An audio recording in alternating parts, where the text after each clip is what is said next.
پہلے زمانوں میں جب چھوٹے چھوٹے قصبے ہوئے کرتے، آخری بات کا اجازت چاہوں گا، قحط پڑ گیا. میں نے کل رات مطالعہ کر تاریخ کا مطالعہ کرتے ہوئے یہ چیز پڑھی. قحط پڑ گیا. مسلمانوں نے، حکمران نے مسلمانوں کو دعوت دی، آؤ فلاں مقام کے اندر وہاں جا کر ہم نماز استسقاء ادا کریں گے. نماز استسقاء ہوتی ہے، اللہ سے پانی مانگا جاتا ہے. جب قحط پڑ جاتا ہے نماز استسقاء پڑھی جاتی ہے. نماز استسقاء کے ذریعے اللہ تعالیٰ جل وعلا بارش کو محدود فرماتا ہے. اب بادشاہ سلامت نے حکم دیا کہ بڑاؤ مسلمانوں کو جمع ہو کر وہاں نماز ادا کریں گے، نماز استسقاء، اللہ سے پانی مانگیں گے، بارش ہو، قحط دور ہو، ہریالی آئے. مسلمان اور غیر مسلمان سب اس میدان میں جمع ہوئے. مسلمان تو اللہ سے پانی مانگنے کے لیے جمع ہوئے، مگر غیر مسلم اللہ اور یہ مسلمانوں کو تماشا دیکھنے کے لیے جمع ہوئے. دیکھتے ہیں کہ مسلمانوں کا خدا بات مانتا ہے کہ نہیں مانتا.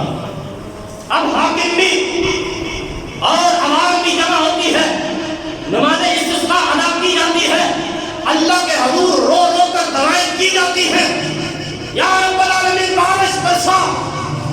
زمین بنجر ہو چکی ہے، باغ خشک ہو چکے ہیں، کھانے پینے کے لیے چارہ نہیں بچا. اب دعائیں کی جا رہی ہیں، بارش ہوتی نہیں. حتیٰ کہ غیر مسلم ہنسنے لگے، مذاق اڑانے لگے، دیکھو مسلمانوں کا خدا بات نہیں مانتا. یہ بات وقت کی ملکہ کے کانوں تک پہنچی. جب وقت کی ملکہ کے کانوں تک پہنچی تو اس نے حکم دیا کہ میدان کے اندر ایک خیمہ تعینات کیا جائے. میدان کے اندر ایک خیمہ تعینات کیا جائے. ایسا خیمہ ہونا چاہیے جس کے اندر کسی بھی غیر محرم مرد کی نظر نہ جائے. خیمہ تیار کیا گیا. مرد حضرات نماز استسقاء پڑھ کے گھر جانے لگے. اب وہ ملکہ اور اس کے ساتھ اس کی خادمین حجرے میں آتے ہیں، خیمہ میں آتے ہیں. وہاں آ کر اللہ کے حضور سجدہ ریز ہوتے ہیں، دعا کرتی ہیں.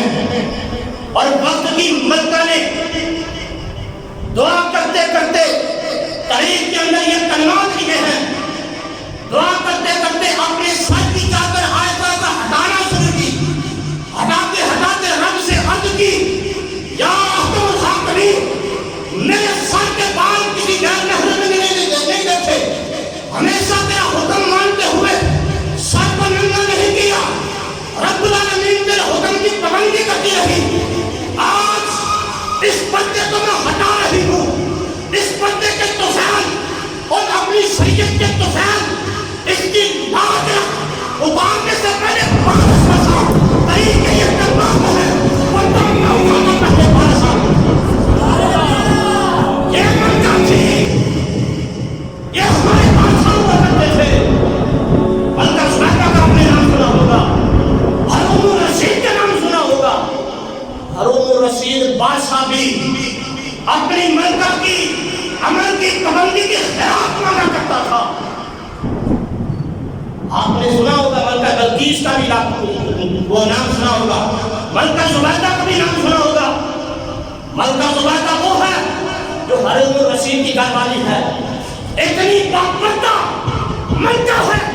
اور ہارون الرشید کا علاقہ کتنا ہے دنیا کے اندر؟ اتنے کتنے ممالک ہیں مسلمانوں کے، سب ممالک کو اکٹھا کر دیا جائے، اس سے زیادہ رقبے کے اوپر ہارون الرشید حکومت کرتا تھا. اتنا بڑا بادشاہ ہے اور ملکہ ایسی ہے سارے زندگی تاریخ میں لکھا ہوا ہے، کوئی غیر محرم کو دیکھ نہیں سکا. ملکہ زبیدہ ایسی ملکہ ہے جس نے 10 روپے میں جنت میں محل خریدا ہے.